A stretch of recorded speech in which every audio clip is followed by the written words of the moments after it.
March 5th, 2021 is number 3,167 of the Anachronisms posted to the blog that day, and it is chapter 4, Hurdy Gurdy Herky-Jerky is what it's called.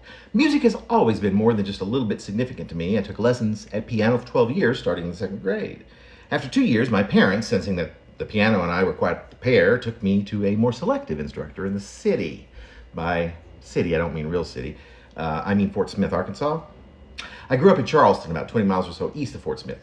After a horrifying audition of sorts, my new piano instructor told my parents that she'd take me on as a student, but I would have to learn from the beginning because I'd been playing by ear. She was my piano teacher for over 8 years. By the time I graduated from high school, my ambitions, which I kept to myself mostly, were definitely in the performing arts area.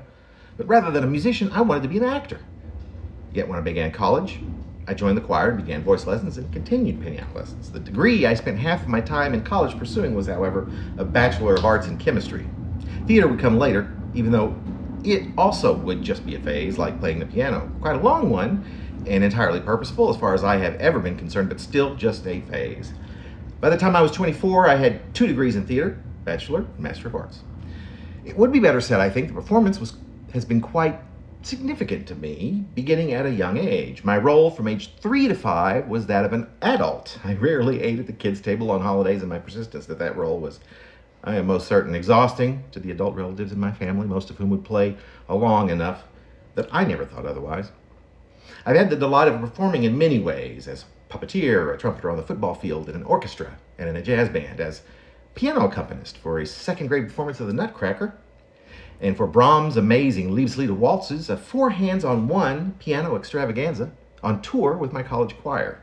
I've had roles in dozens of theatrical productions. I've directed a choir at church, sung and played piano at weddings and funerals. The list goes on and on.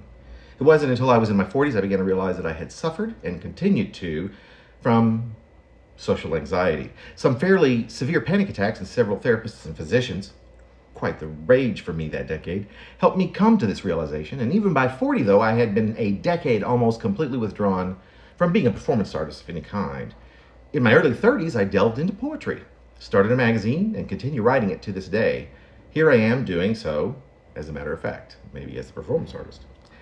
It was around then that I also began thinking of myself as primarily an artist, though I knew to keep my day job, of course. Of all the types of performers I have been, playing the piano has by far brought me the most fear and panic. When playing at church, for example, the grand piano would be quite visibly shaking, along with my shuddering arms as I would play.